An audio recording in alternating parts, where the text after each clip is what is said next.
no es un cuestionamiento de fondo, es cómo somos distintos. Pues.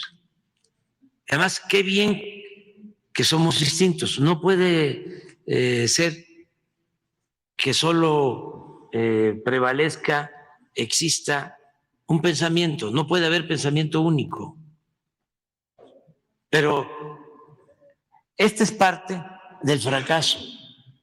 No tomaba posición y ya lo tenían terapiado los tecnócratas. Cuando él venía de un movimiento que era la esperanza de cambio, de transformación. Y él lo que hace es que se ajusta, lo meten en el molde y no es capaz de decir, así no va a ser. Claro que vamos a cambiar. Lo difícil se logra, lo imposible se intenta cuando se está en un proceso de transformación real. Entonces, miren lo que comenta. A ver si está. Por el otro lado, pues la mala noticia, cuentas con un presupuesto raquítico, igual que nos pasó a todas las administraciones anteriores. No es fácil querer hacer mucho con tan pocos recursos y por tanto ahí estará fincada la mayor parte del éxito. Es posible que algunos ahorros aumenten el presupuesto disponible para gasto público, para implementar nuevas políticas públicas, pero hay una carga acumulada de mucho tiempo en pensiones y jubilaciones, en sueldos y salarios de la burocracia y de las instituciones de gobierno. Hay mucha carga acumulada en deuda y en pago de intereses de la deuda. Hay pues muchos llamados irreductibles en el presupuesto.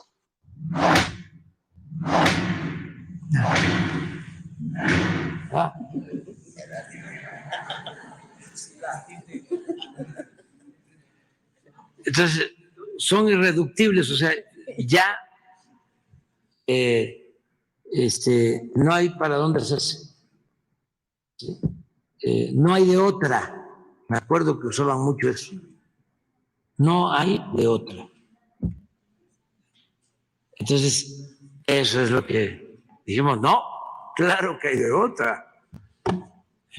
Y acabar con la corrupción, porque esa es una fuente de ingresos importantísima. La corrupción no solo hay que combatirla por razones de índole moral, sino porque es mucho el dinero que se va por el caño de la corrupción. Es una fuente de financiamiento.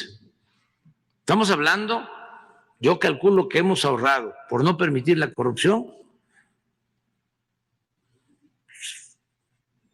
como 2 billones de pesos. Y 1 billón más por la aplicación de la política de austeridad republicana. Entonces, por eso no se requiere pedir deuda adicional, ni aumentar impuestos.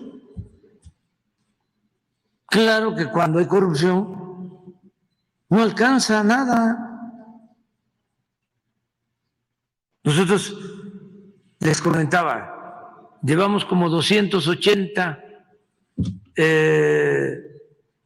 cuarteles de la Guardia Nacional para albergar a 120 elementos, mujeres y hombres. Son construcciones en terrenos de 10,000 metros, de 1 hectárea, con dormitorios, con aulas. ¿Cuánto? 26 millones de pesos. 28, cuando mucho 30 millones. Cada cuartel. ¿Cuánto cobraban por eso? Bueno, llevamos terminados 2.300 sucursales del Banco del Bienestar. 2.300.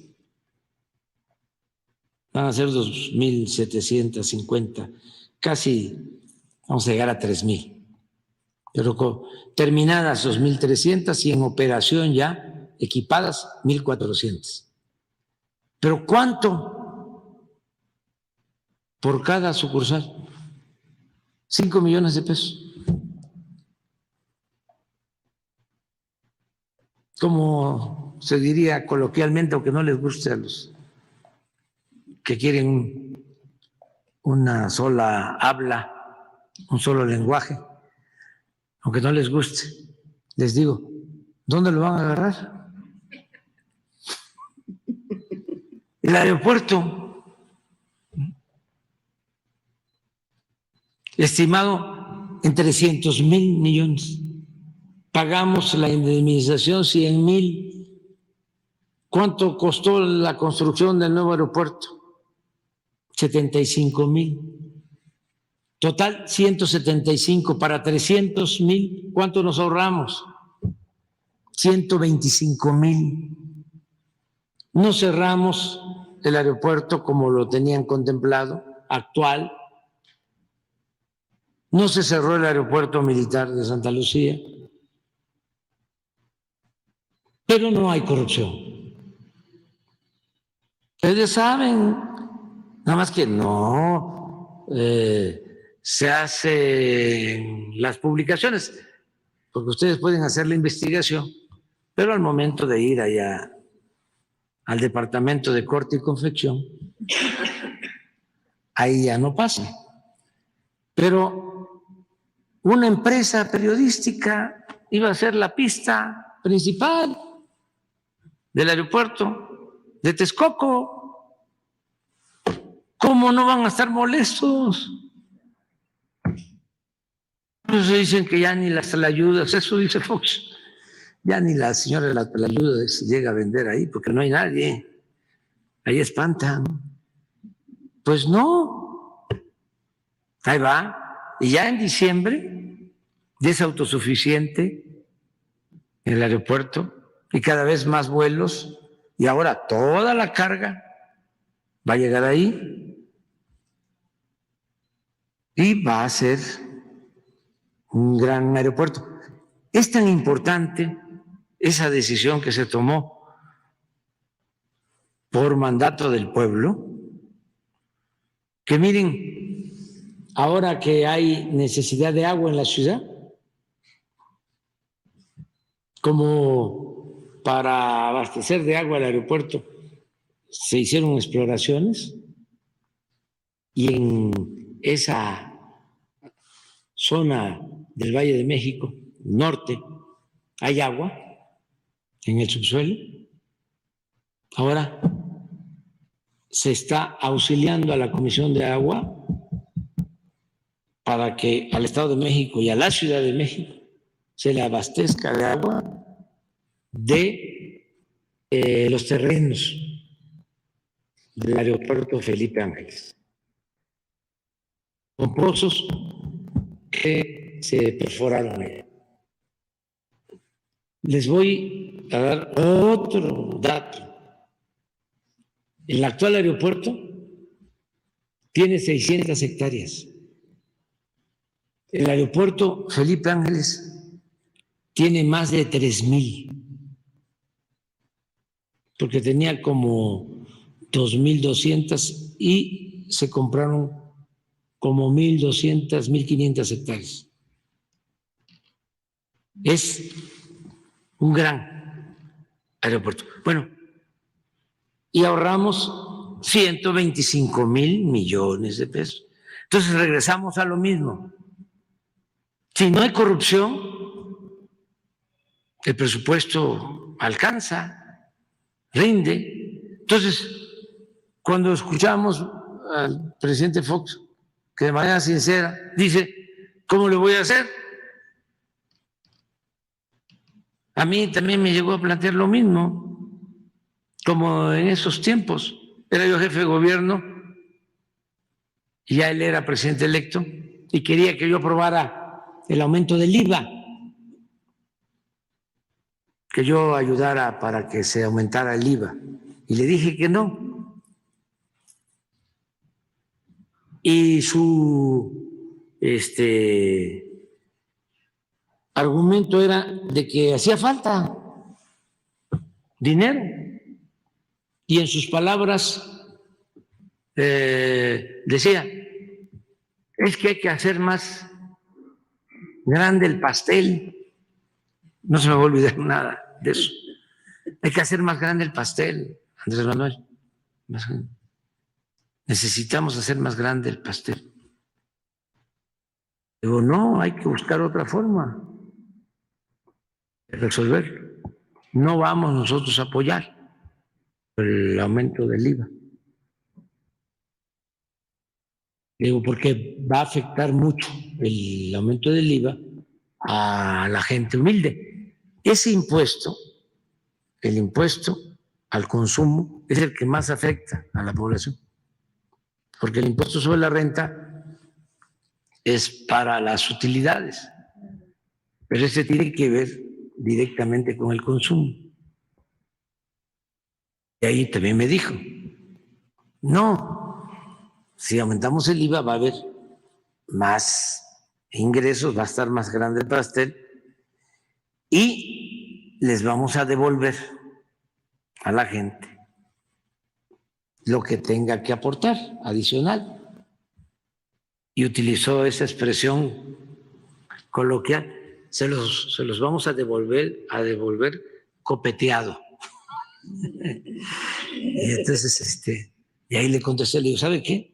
Que cuando les devuelvan lo del IVA, como decía Keynes, ya vamos a estar muertos. Entonces mejor no les devuelva nada, que no aumente. Pero ya lo tenían atrapado, y bueno, a lo mejor no les costó mucho trabajo porque él también pensaba de esa forma, ¿no? Pero ya estaba así. Entonces, no, claro que hay otras opciones, porque la política neoliberal fue así, tajante y rígida, cuadrada. No tomaron en cuenta las características específicas, históricas, sociales, económicas de los países. Se aplicó igual en todos lados. La llamada reforma energética, la llamada reforma fiscal, la llamada reforma educativa, la llamada reforma laboral, igual en todos lados, en España, en México, en cualquier lado. Y fue un rotundo fracaso. Claro, se beneficiaron los de arriba, pero para los pueblos fue fatal la aplicación de esa política. Entonces, ya nosotros afortunadamente no nos guiamos por esos esquemas, pero lo del turismo pues es muy importante